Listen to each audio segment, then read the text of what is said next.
अंगुलिमाला पठनं परिथं यं भनन्तस्सा निसिन्नठानदोबनं उदकं पिविनाशेति सब्बमेव परिसयं सोत्तिनागभमुठानं यञ्च साधेति थङ्खने थेरसङ्गुलिमालस्य लोखनातेन भासितं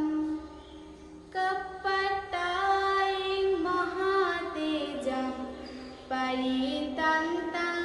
वनामहे यथोऽहं भगिनी अर्याय जात्या जातो नाभिजानामि सञ्चिच्चपानां जीविता वोरुपेता तेन सच्चेन सोत्तिते होतु सोत्तिगप्पसा यथोऽहं भगिनी अर्याय जात्या जातो नाभिजानामि सञ्चिच्चपानं जीविता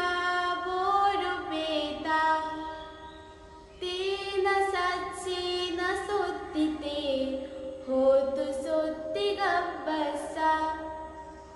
यथोऽहं भगिनी